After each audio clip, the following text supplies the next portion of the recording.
Hey there, everyone. Hope you're doing well. Just wanted to jump on here. I had some time to head over to the studio. Uh, just, having a great time, relaxing with family and friends, ringing in the new year. But um, I had a moment to come into the studio. And before I was leaving, I thought, man, now would be a great time to just sit, answer some questions that you might have, just chat with you. I want to get to know you guys better, and really just share some top strategies or you know what? Let's just talk about sometimes what we expect and what we desire to do with our music, moving, uh, heading on to this brand new year. So as you guys make your way in, as you're finding this, as you're trickling in, let me know. I want to start doing some of these things at least once every other week. So if you're new to this channel, you definitely want to hit the like button and the subscribe button so the algorithm keeps you up to date with everything that we have going on. So Fritz, Mark, what's going on? How you doing? Glad to have you on here. Hey, happy New Year. So you're the first one in. What's on your mind?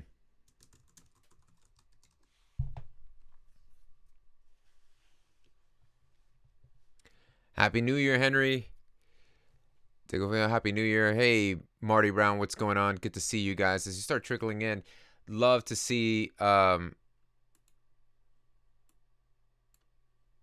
Hey, hey guys. Robert, how's everyone's New Year been? I hope it's been really well. Oh man, thank you guys, Shaoli, Nick. Well, as you guys start trickling in, let's just talk about some goals that you would like to do, some questions that you have in your mind. And I'm going to be honest with you. Sometimes, I didn't really want this to be a here are the 20 top strategy, the 5 top strategy. Man, honestly, I just want to be real. I want to have a moment to just discuss, chat with you guys, because a lot of times I'm overwhelmed. I get overwhelmed sometimes when a new year is about right around the corner. We're here. It's a brand new year. And I can be overwhelmed with things that are hanging over my head that I didn't even get near to being completed from my previous year or the previous years.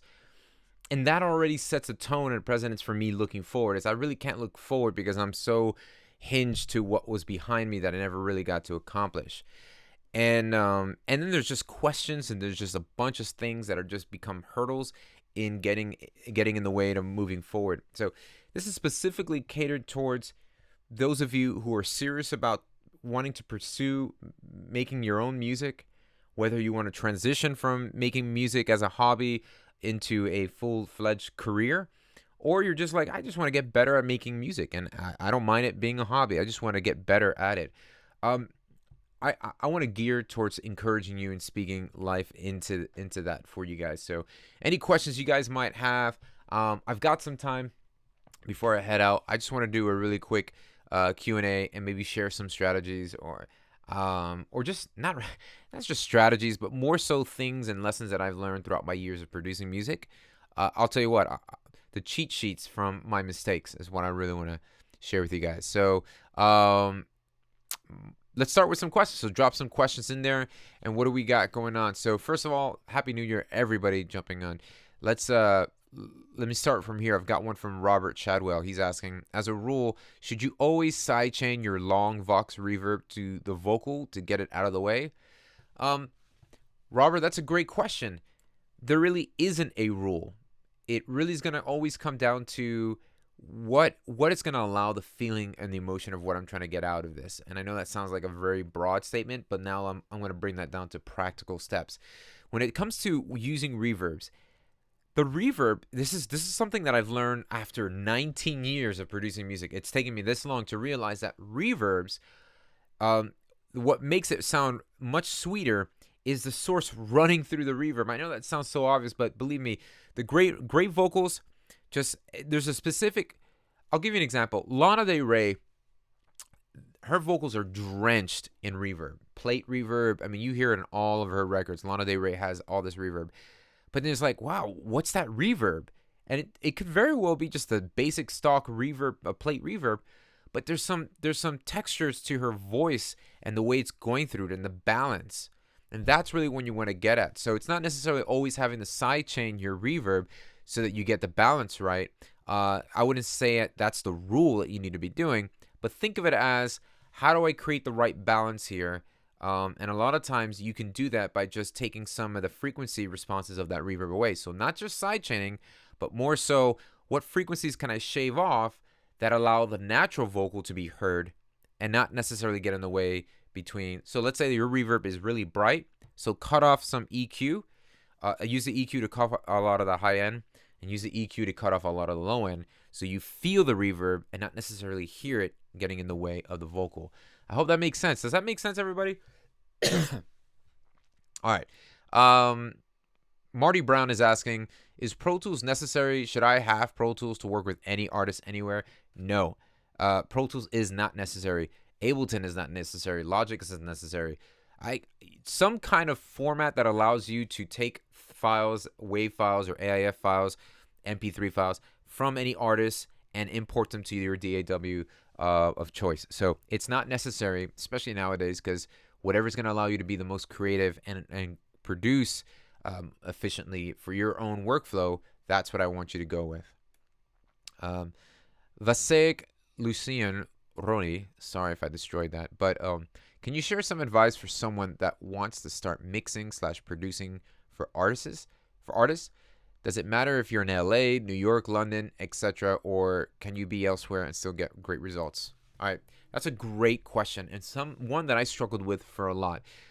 Being a Miami resident, Miami, Florida resident, it's still one of the hot spots in the United States for recording. You have Miami, Nashville, New York, Los Angeles, right?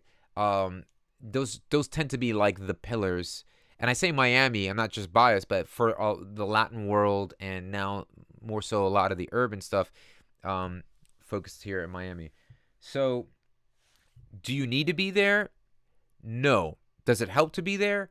Yes. And that's just more of a numbers type of thing. You have a lot more people populated in those areas, so you've got a lot more chances to run into people who might need some of the services that you want to provide and offer. But you can start to be a part of communities and start to be a part. That's one thing I really wanted to focus in on when I started Beat Academy 2 years ago, is I wanted to create a community, not just a basic empty forum, but a community that was serious about linking arms with one another to help each other take that next step forward. And a lot of the Beat Academy members have been able to collaborate, work together, release music videos together, mix and produce for one another, and it's been amazing. So some advice for somebody who wants to start mixing and producing for others: just start hitting the ground and asking people if you can just mix it for free for a couple of moments. But I would focus in, I would pinpoint the niche that you really want to focus in on. Don't try to be the servant to many, but become the master to none. Instead, focus in on, man, I really love these 3 types of artists. I'm going to start producing and mixing for artists that are similar to that. And then look on SoundCloud for artists that line up to those similar type of artists and start hitting them up and getting, asking them to do some mixing for them. So I hope that makes sense. Henry Himes is asking, I'm interested in what type of acoustic treatment you are using in your studio. What is your advice on acoustic treatment for a home studio? As you can see behind me and around me, it's kind of like weird. I've got like the bass trap there, some diffusion, and I'm actually going to be rearranging some stuff here. The room that I'm working in right now, particularly, it's not a big room. It's quite small, but I like the feel of it. It's like mostly like just like a pre-production room, which is the room I'm doing a lot of the stuff in.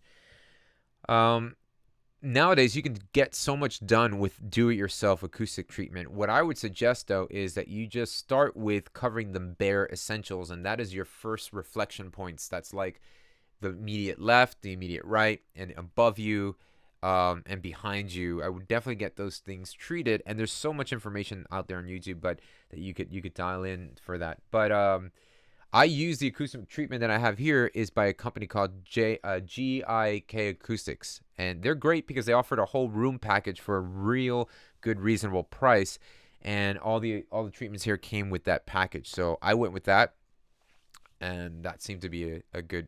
So that's GIA. Let me see if I GIK Acoustics. All right. Happy New Year once again, everybody. So here's another question. This is from Aaron Ahmed. Arin Ahmed. Sorry about that. Hey, Ill Factor, can you give your advice to make it as a financially struggling DJ slash producer from India here? Love your work. Okay. Um. Wow. Okay. So, how to make it as how to make it financially as a struggling DJ slash producer? I'll try to keep this as brief, but yet practical as possible. I would. Well, if you're still on here, are you if you're trying to do open format, there's like this cycle or a ladder that a lot of DJ, and I started off DJing, so DJing and producing drum and bass, and then and then from there I linked up with some producers with Ricky Martin, and I started doing some remix stuff, and then I linked up with Timberland and started doing remix stuff for Jimmy Douglas and Timberland, and that kind of got my foot in the door big time into producing pop, and I stopped kind of pursuing the DJing thing. Now, that's my story. But if you're what you want to start doing is focusing in on, see, with DJs, you have this world of open format where DJs would then start to say, hey, I just need to find a venue that I can be a resident at, and then just play whatever they want to play. I think you need to strategize and think smarter and realize what every local venue, local club, local establishment, what all they want is, they want to know that whatever you do in their place, you're able to bring in butts into those seats and pay and have people come in to drink or to hang out. They just want to make sure that you're bringing people with them. So what I would do is this. I would somehow create mixes online, just do some mixes, spread the love on SoundCloud, get those mixes up, create a local base following, saying, hey, I want to deliver these mixes to you for free, or if you want a personal mix or whatever, playlist, whatever, start creating a mailing list that you can create and that you can localize. So for instance, the reason why I'm saying this is, guys, think about this, guys. If you can strategize in creating some kind of mailing list, an email list, with a bunch of subscribers, and you could pin them down that live close by to where you're in your general area in India, then what you could start to do is you can go to any venue you want. And you can go to those venues, say, hey, I can guarantee on a Friday night when I perform here to bring 100 people. And you're like, what? Yeah, if I bring 100 people, let me DJ this Friday. Let me hit up my email list. Let me tell them that I'm going to be performing here for free. And if I bring 100 people, will you consider having me as a resident? And if you can do this at a couple times, you can start building some healthy weekly income as a resident for a DJ. So I hope that makes sense. Can you guys let me know in the chat if that makes sense here?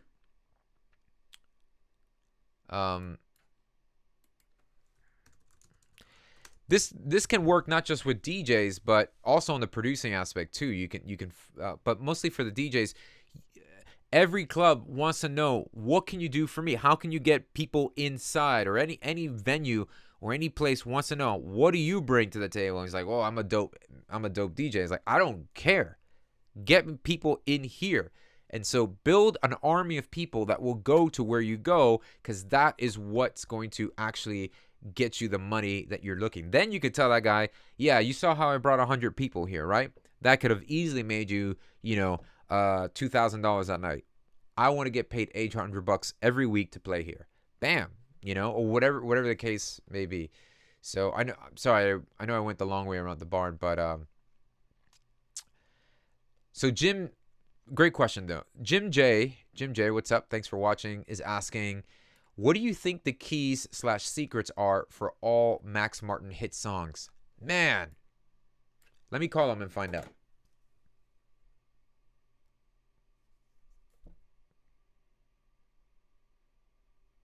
He's not picking up. Okay, I'm not gonna bother him now. Okay, Max Martin. I'll tell you what. The very key. He's the freaking beast. He's that guy is like the golden. You know, it's just crazy. But what I've realized working alongside people who've worked with Max is the number one thing with Max that makes it hit after hit is the openness for collaboration.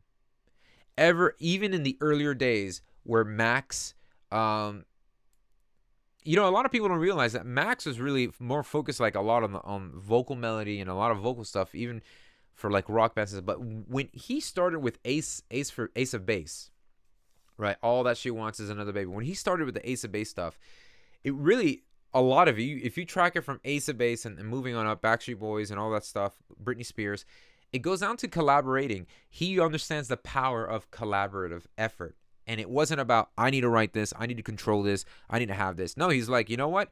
I can come up with great melodies and lines, but I need to work with other people who can do the programming, who can do the beats, and can do all these things, because I'm not gonna try to do this all on my own. And then he has the network and the connections to bring it to the artist and saying, hey, I'm Max Martin, I'm the producer, I've orchestrated all the moving parts to bring you this song. And that's why his name is on the marquee. But collaboration. So don't ever think that you need to bootstrap it all on your own and think that it's just all about you. If anything, let 2020 be the year that you expand on strategic partnerships with your music. I think that's going to really help take things to another level for you guys. Let's see. So Marty Brown's asking, more videos on arrangement, how to make the beat breathe and move so listeners don't get bored. That's great.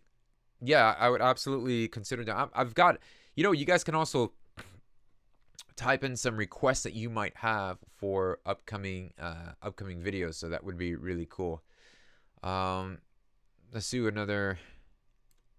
So Robert Chadwell is asking, Latin pop has a certain type of bass. It's not a drony sub. It's not a droning sub like general pop music. It moves. But what are the instruments that make up the bass? E-bass plus sub, or electric bass plus sub, certain presets or VSTs.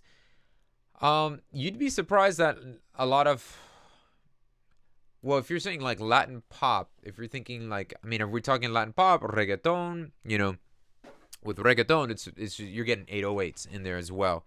Well, Latin pop, you're getting a lot of electric bass, but they're just the guys who are mixing and engineering are adding another sub under there, and because with the electric bass, you hear a lot of the low mids, and around the 800 hertz, you hear more of the plucking and things like that. So they just layer it with an extra sub for low end.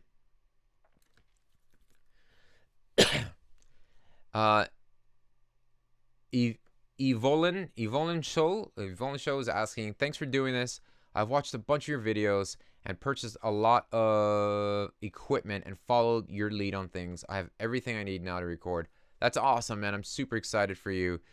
Now you're saying, I am having technical issues recording vocals like lag, adding effects, editing, etc. How often do you do live streams? And what's the best way to connect with you when I have issues? All right, here's the reality. This year, for 2020, I am planning to invest 80-20. I'm going to be investing a lot more time, 80% towards Beat Academy and 20% towards like major artist projects and things like that. I'm trying to aim for that this year. And with a lot more investing of my time and energy to my Beat Academy members, that's going to allow me to provide more mentorship access and availabilities there. And then there's also the possibility of bringing other people like Danger Hands, Jimmy Douglas, a whole bunch of people who I can tap on their shoulder, guys who worked on so many amazing records, bring them on board as well to just really help and provide some mentorship toward the Beat Academy members. So I would go there. That's the best. That's always my first response. Even sometimes before I even check my email, I'm in Beat Academy and I'm saying, what's up with you guys? Where are you guys? Plus, we do 2 live coaching calls, a month. So that's gonna be the best way. So you want more info for right now until the new site comes up next week? Just go to beatacademy.com. Just visit beatacademy.com. Put your name, put your email address in there, and you're automatically going to get a welcome email and a sequence of emails that'll give you all the information that you need. You got to make sure that you whitelist it, make sure that it goes into your primary inbox. But yeah, it's going to get you all the information you need and how to get connected, and that's it. And it's honestly, I mean, it's I'm so excited for what we got going on for all the members this year. So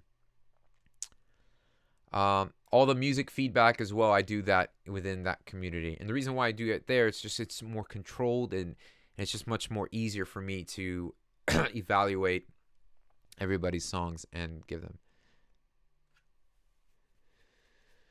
All right.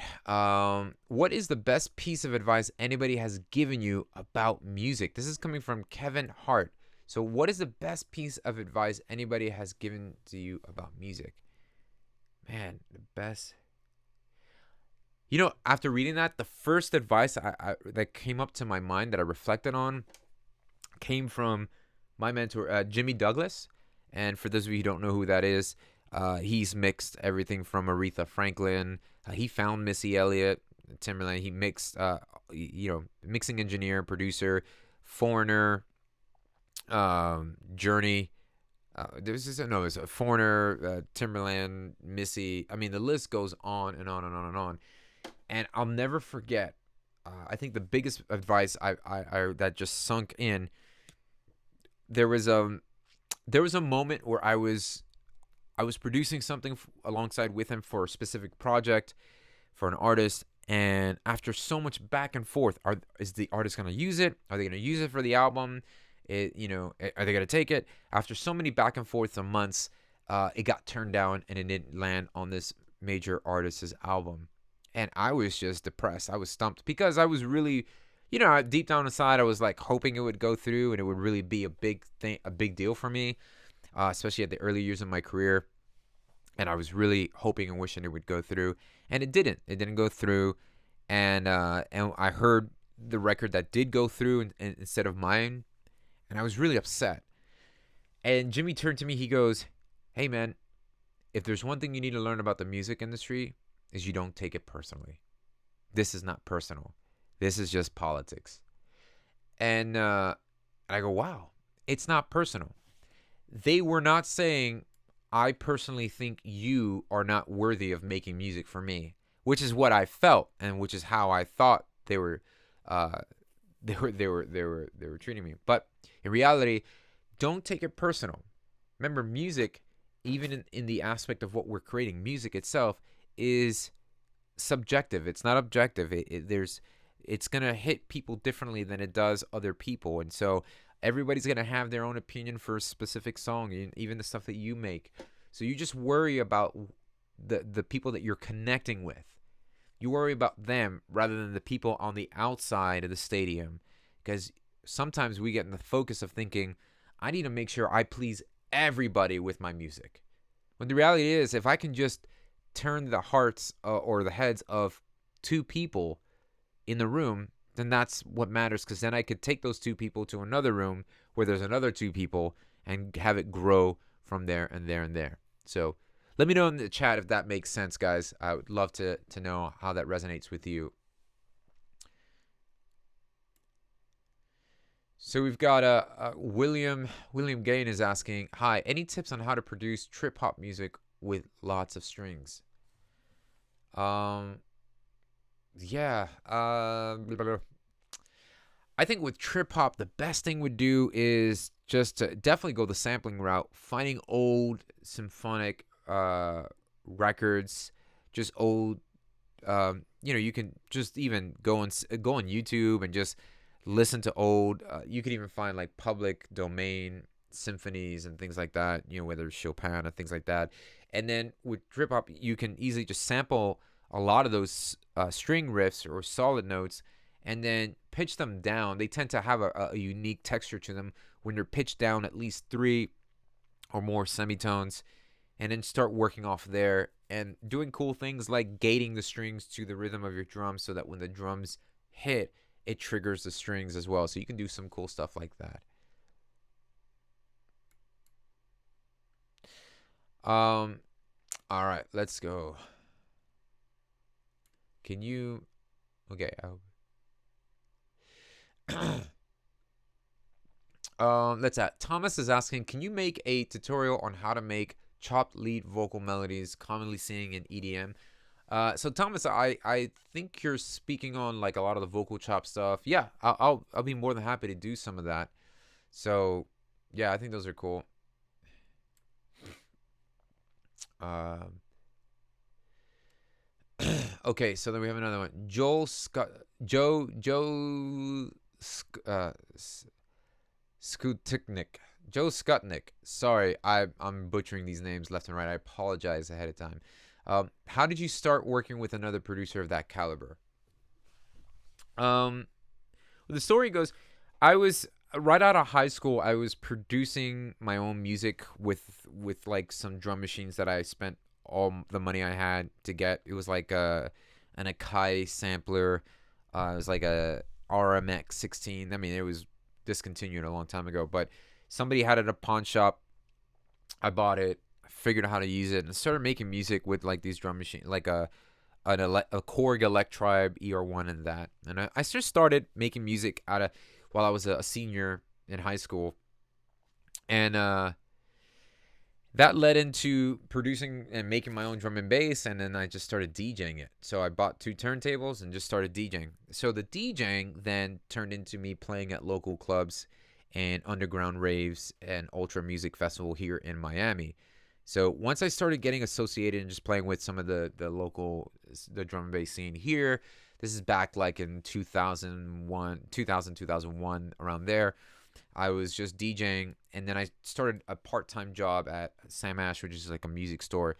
Um, when I was there, I linked up with a record producer named George Noriega, and he's a really, I mean, he actually just won Song of the Year this past Grammys and the Latin Grammys, and a good friend of mine, and he came to the store looking for just some sample CDs or just basic some new gear. I tended to help him out, and I was playing some. I was actually playing some of my drum and bass stuff, and he was asking a question like, what music is that? I was like, oh, it's the type of music of drum and bass, and he goes, do you do that? I go, yeah, I remix as well, because I was remixing and trying to do some remix stuff there. And he goes, hey, I could use some remix stuff for Ricky Martin.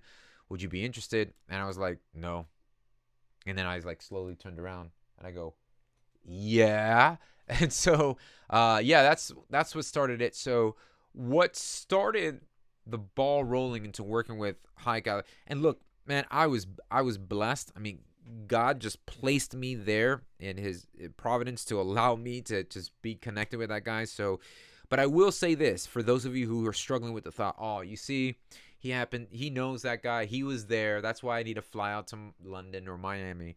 The case was this: no matter who you come in contact with, whether it's a big name artist, big name producer, big name, or Joe Schmo that goes, that you rub shoulders with, the point is this: how much value are you going to bring to the table?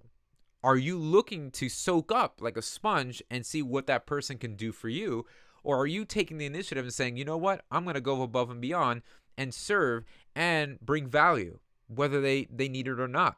And that's what I'm going to do. And a really good book that helped shape this frame of mind was a book called The Go-Giver.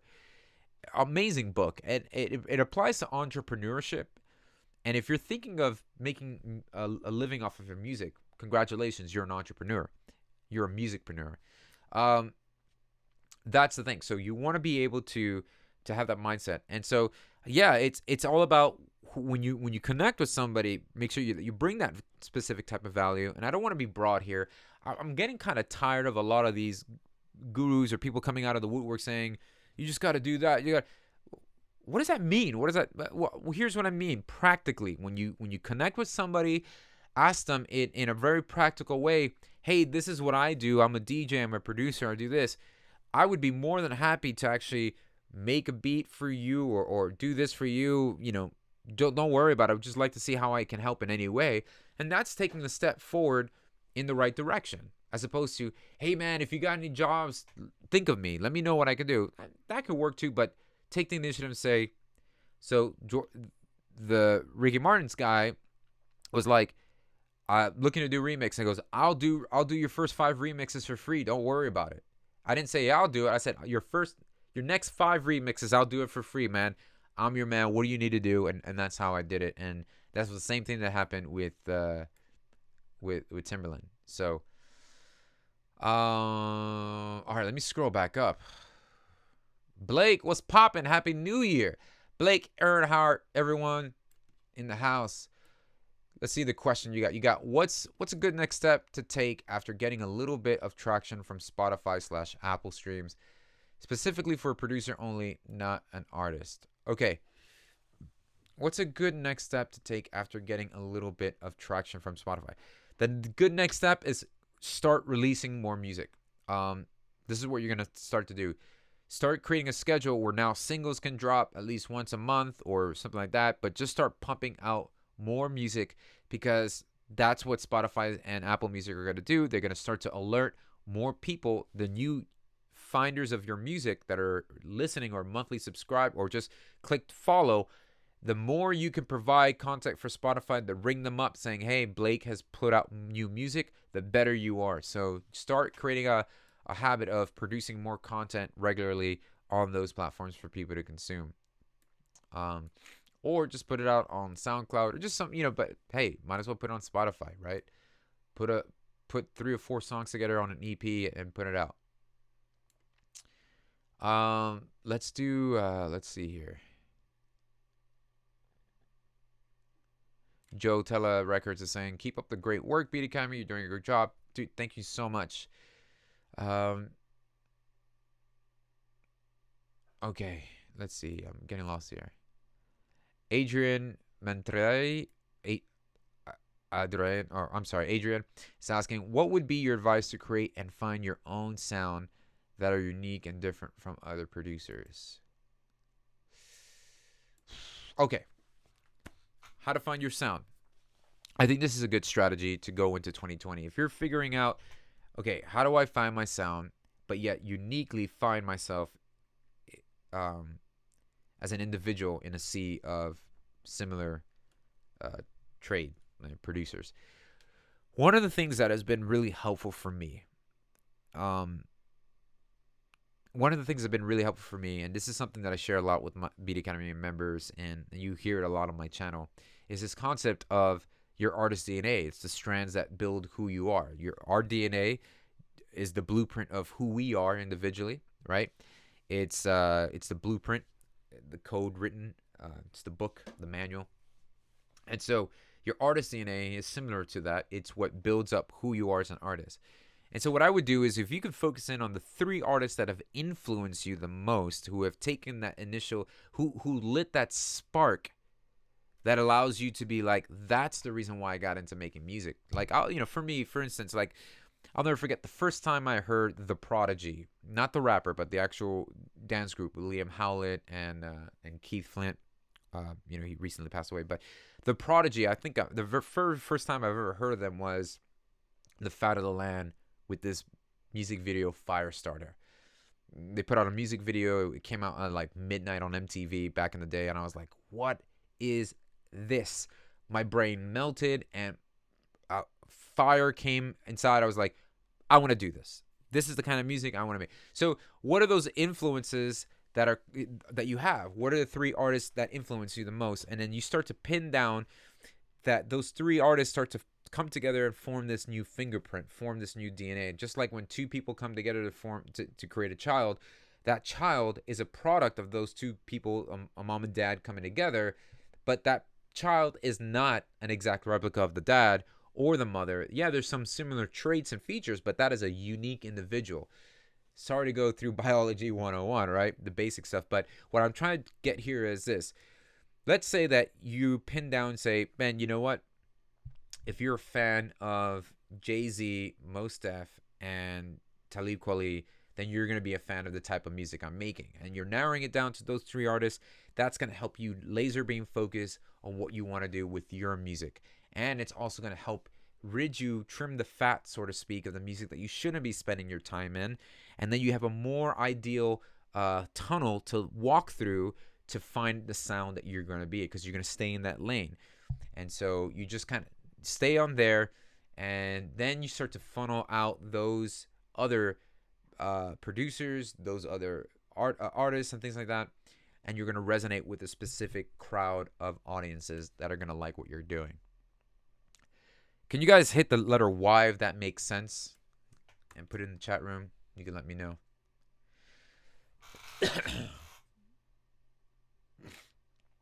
Kyle Kinnard is asking, man, you're the reason I love Ableton. Wow, dude, that's awesome.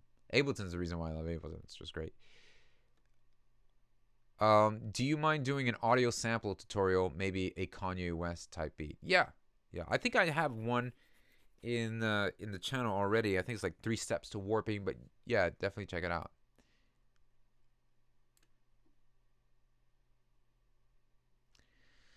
All right, so here's a good question, and this is Rami Zibra is asking, hey, love your work. Can you talk about discipline to get you going? Whew. Okay. Talk about confession time, right? Because I think, lately I've been following a couple people online, and I think, man, we're living in such a crazy time, exciting time, where with just a flick of a button, you could get your music heard and placed elsewhere. And I'm getting somewhere with this. So I'm not gonna go on a tangent, but what I'm saying, there's so much access, and it's so easy to access so many people. Creating a social media account, posting. And I think sometimes we get caught up with seeing window shopping, or just when you go by a department store. I don't know if this ever happens. I guess because when you gloss through Amazon or something, right? No one on Amazon that's putting a product for you to sell or purchase puts the product in mid-use. Like, they don't put a real picture of it. They put like this nice staged picture with the perfect lighting. Everything is staged perfectly because they want you to feel like you're getting this exact item. Same thing with like food commercials and things like that. And same thing with social media. Sometimes when you see other producers, other artists making it, you get confronted with I'm only letting you see me win. But they never really convey they never really convey the amount of hours it takes climbing up that mountain to take that selfie. And I think the more you can have an understanding, the grips of reality, that this is it's hard. It is hard to be successful with your music. I'm not gonna play here and say the reason why it's not working for you is because you're not trying hard enough. No, the reality is it's hard. And you know what? It's also hard to make it as a plumber. And it's also hard to make it as a dentist. It's hard to do that. But I'll tell you what, being passionate about wanting to connect with somebody through your music allows you to laser beam focus on, this is why I'm doing it. I'm doing it because I'm connecting with somebody with my music, and I did it, and that's why I'm going to continue doing it. It's when you get so caught up in looking at others winning at a different angle, you're like, I should be doing what they're doing so that then I could follow in their footsteps. And there's some wisdom to that. There is wisdom to what's being shared. Look, I'm doing this now, right? Like, I'm giving you advice from my experiences, and wisdom is applying the knowledge that you have. That's good, and you can know all the things, you can know every step to do with your music, but if you don't apply it, you're not applying any type of wisdom. So what I'm saying is, man, I don't even know what I'm talking about. What was the question? The discipline. I need to beat myself up. Sometimes it's all personality too. I'm very much a like off the top of the mind type thing. I'm not a really good scheduler, time manager. I'm not really good with that. I'm horrible with my time management. I have to be more disciplined at it. So that's the thing. I know that's where I lack, and I have to work more on that. And that's it. I think the reality is you have to come to terms with what is it that you lack, what is it, what's your weakness, what's your strength, and then start coming up with steps to build that up. Like, I'm not great with time management, so just start working and developing those kind of things. Um, yeah, I don't even know if I answered the question. One of the disciplines that helps me uh, is just I don't know. It would be that. I guess it's just the drive to. One of the this one of my disciplines is I want is to treat people as people and not just projects. That's the thing. People as people and not projects. Meaning, I don't want to treat them as a stepping stool to get to where I want to go. I want to be able to how can I lift them up or link arms with them and get to where we want to go. That's definitely it. All right, guys, I'm gonna take a couple more, and then we can wrap this up because yeah, told my family to meet him back at the house. All right, so um, what are your pop sound takeover predictions for 2020? Like, we've had this trap hip hop wave. What do you think will be next? Man, that is a great question. That's coming from Hillbomb Beats. Hillbomb Beats is asking, "What's my pop prediction for 2020?" I think there's like a bracket of years where a specific genre kind of lingers. I mean, do you guys remember like a couple years ago? I think it was like in the beginning of 2010 or something, where like a lot of dance, I wouldn't say EDM, but a lot of like dance stuff was like mainstream on the radio. Um, so I think we're still very much in the wave of the trap hip hop where like the Ariana Grandes, people are gonna be using 808s, the 808 kits, a lot of trap beats. I think it's still gonna bleed over to the better half of 2020. But I think what we're gonna start to see is, um, I don't know. I'm asking myself this a lot. Like, what is it?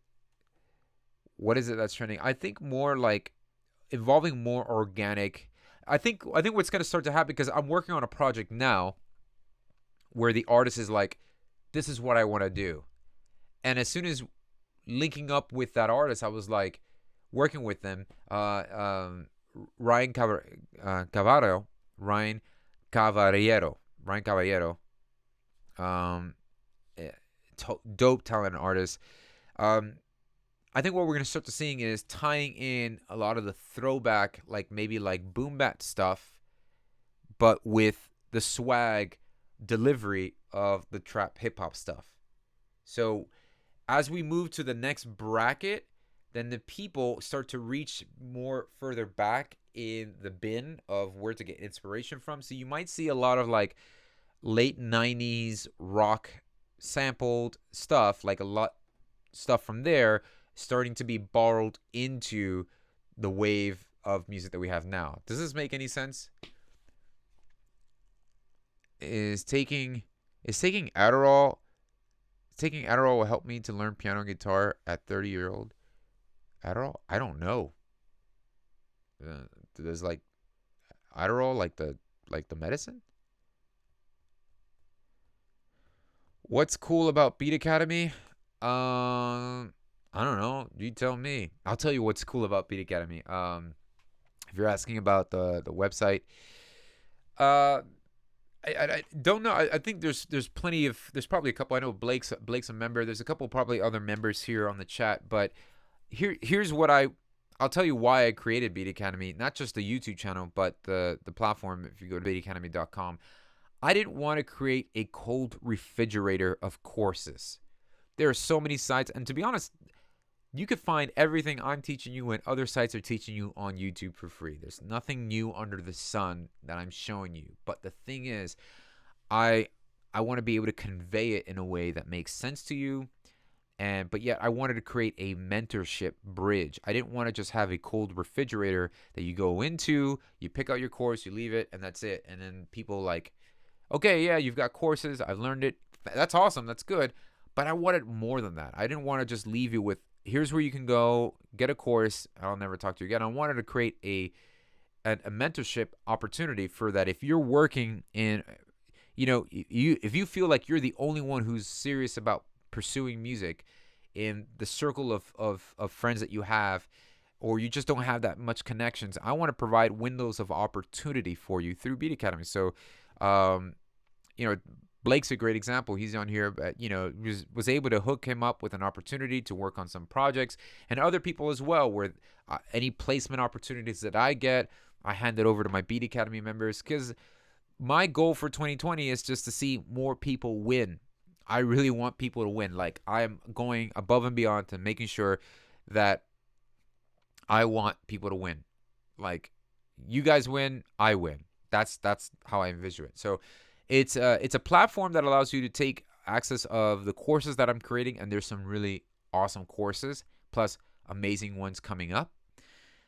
So you have the courses, you have the community that we have put together, where people all over the world are coming together to collaborate, to work on each other. We have accountability, which means I'm going to hold you accountable, so that if you struggle with procrastination, if anybody on here struggles with, man, I don't know, I have trouble finishing a song, well, I'm going to help you with that, because we have these monthly challenges where you have to complete a song, submit it, and then there's a reward for that. But yeah, by the end of the year, we have people like finally finishing full-fledged like 12 to 13 songs, and like, wow, I've never been able to finish a song before at all.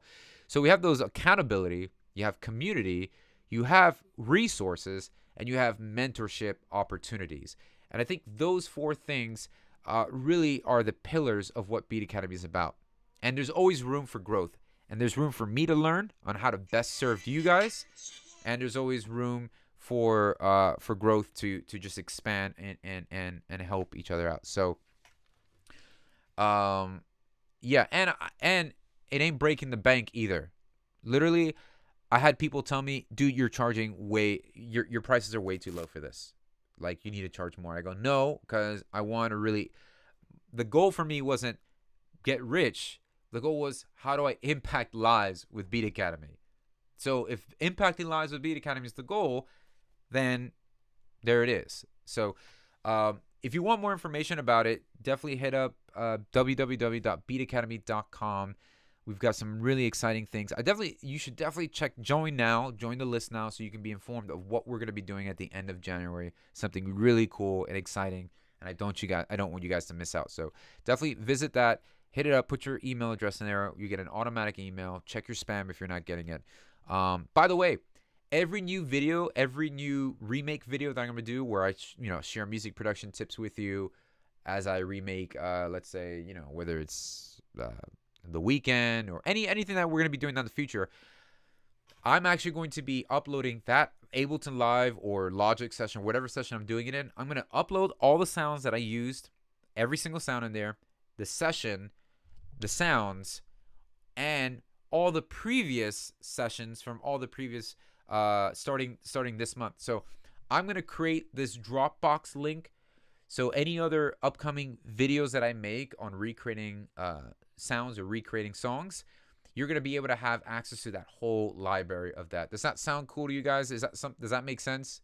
You can let me know in the chat. I'm just going to give you access to all that. That way you can just either go to the back catalog or any upcoming things like that, and you can just download that. And that will be able to download on the upcoming description box. So, well, guys, I got to get going. But yeah, super excited for what's to come. I'm going to get moving. Thank you guys for hanging with me. Looking forward to hearing more from you. And I'm super excited. So new video is going to drop next week. Be on the lookout for that. If you haven't already, please hit the like and subscribe button, so that the algorithm of YouTube will frequently post stuff that I do on YouTube to you guys, and you won't miss out, because I want to start doing more of these live Q&As on YouTube for you guys. So in order, and I'm going to do them randomly. So in order for you to kind of, know when they happen, you got to hit the like button and the subscribe. That way YouTube will put this on your home screen. Excited for you guys. I'm really, really pumped to help and come alongside you to help you take your next step forward with your music. Let's crush it for 2020. All right, guys? Take care.